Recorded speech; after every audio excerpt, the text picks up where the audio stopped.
Hello and welcome to my kitchen.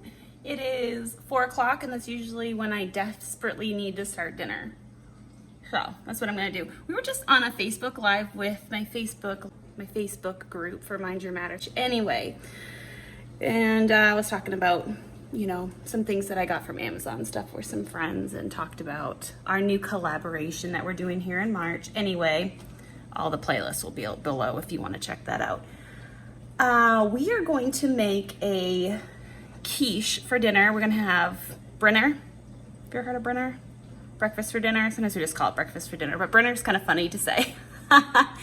And I'm kind of pressed for time, so I am gonna do it a little bit different than I usually do. So I took my recipe book out and I'm gonna show you, hopefully super fast, how we do our Brinner night sometimes when we're making quiche. Let's go. Binder, I'm sure you've seen this before if you've seen my other videos. I just like to throw stuff in here and I can always change it up. I like to change things up. So this recipe is just bacon and cheese, basic bacon and cheese quiche recipe.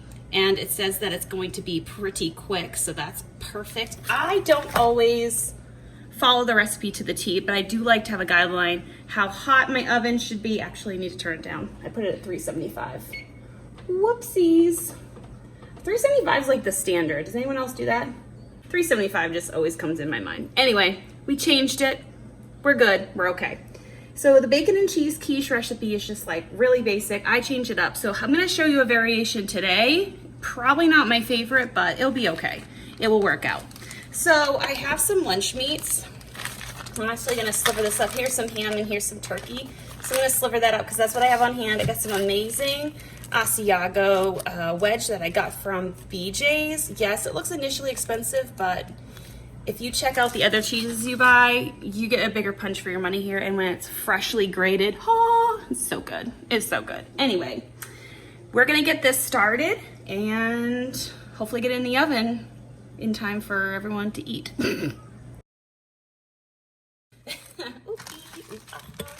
Anyways, so 350 already set my oven. I've got my my baking dish pans over here ready to go. Store-bought, yes. I do like to make my own, but I find this is just as good. And it saves me some mama time, so we're gonna be okay with that. Here it says, this is for 1 pie, so I'm just gonna like throw a whole bunch in there and it should work. So it's saying 4 eggs, so I'm just gonna do my quick, simple math. And I'm gonna add a whole bunch. Is that a proper measurement? That's a mommy measurement.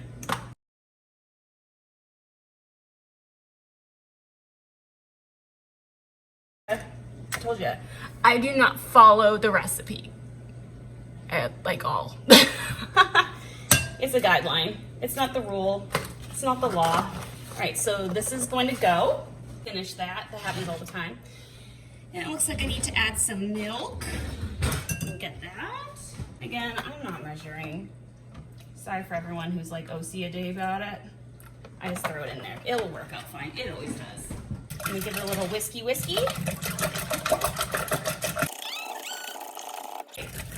And they say to add some salt and pepper. Yeah, they say like, oh boy, 1/4 of a teaspoon. So that's gonna be like a half. Whoa, mama, that would be way too much. And this is like the Himalayan salt, so you gotta be careful with this stuff. Woo. Yeah, I measure my hands. Don't worry, they're clean. When you gotta do this stuff quickly, there's no time to mess around. Just gotta get in the oven, man. Kids only give us so much time. So let's just get moving and grooving. Right. Now it says 8 slices of bacon. I'm not gonna do the bacon. I already told you why. Usually I do, I'll put it in the oven or what have you. I'm gonna put my pie crust in here right now. Usually these are good to sit out, but I brought foam out, but they'll just be fine.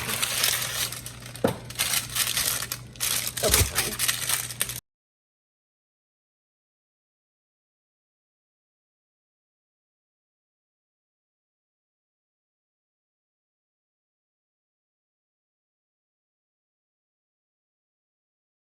Okay, so there's that. I'm going to take these and put these in the bottom. Sure, I'm nuts. Well, we're gonna do some, what do they call this? Grandma cutting, like when you cut in like midair. If you're squeamish, don't look, but it's not. I learned this from my mama. She always taught me how to use knives properly.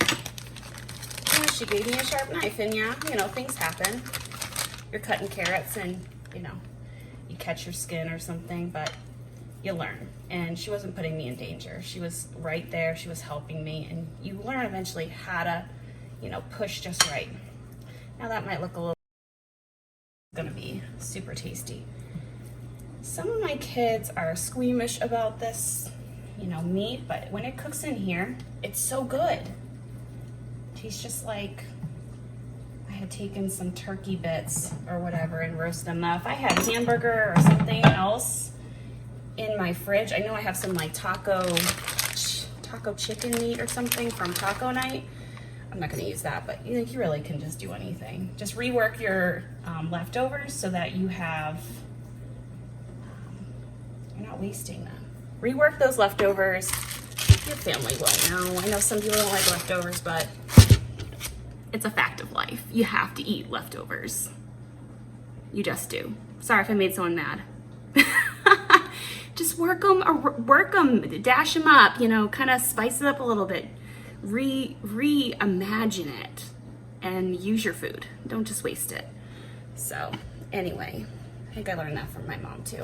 Things I say. Again, we're mama cutting it. I don't want to get a shredder out, more dishes. I don't want to do that. So I'm just going to cut some big chunks off here.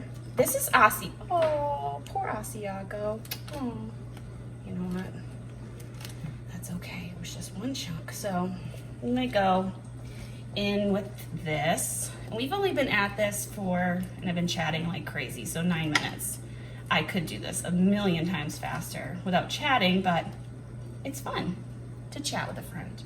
So I'm glad you're here with me making, whoa, there's another one. Okay, so mixing that in, here as you can see, ooh la la, and cheese on the floor, oh well. I'm gonna pour my egg mixture in now. That is going to be that last amazing step. Oh, look at that. See, I always run into this. I have a hard time, you know, doing it even Steven. Doesn't work out that way. Like I tell my kids, it's not always equal for everybody. It is a fact of life. Same thing with quiches. This will be fine. This will be fine. All right, so we got our cheese and everything in there. Our oven is at 350, so we're gonna pop these into the oven. Oh, and this. This came about out of necessity. My kids like to climb up here and hold on to this. And as you can imagine, yes, it opens. And we have not had an accident, but I make sure that I make that latched. It's not full, because if you do it full, you know how it goes. Your oven starts, oh, yeah, see? She screams at you. She's like, what you doing? It's like in the car. Put your seatbelt on!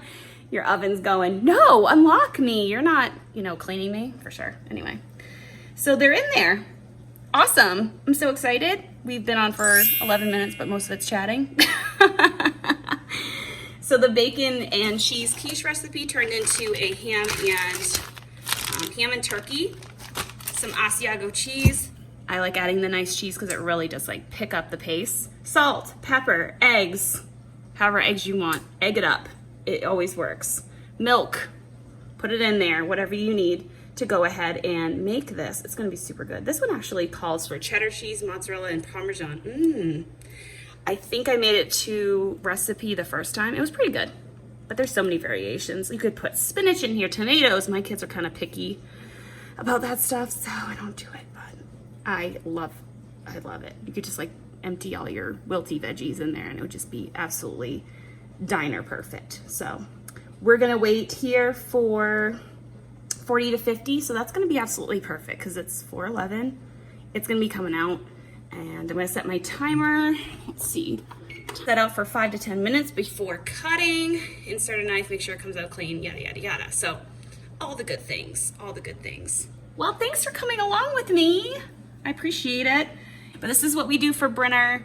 I will clean up right now, get all these things set away, and then I'll set on tidying up the counter from schoolwork and all the things that need to be put away just in time for my husband to come in. My kids are having their TV time. They're really excited about that. That's probably why my daughter's not here helping me, because I don't trump TV. That's okay. Sometimes I do. She'll hang out with me over TV and I'm just like, well, I feel so special. And if no one has told you today, you're enough, and Jesus loves you, and you have a purpose. And I think that's special. So whatever, I'm thankful you're here. Have a good one, and I'll see you in the next video. Thanks for coming. Okay, they are way done. They are looking really good and springy. That was my timer to keep them in a little bit longer. And they look great. And as you all know, we like to treat our cast iron with care. So she is in here to get a layer of coconut oil on her to help her keep a good season. So hey, this is Brinner. Yeah, so we're excited. This is gonna be good.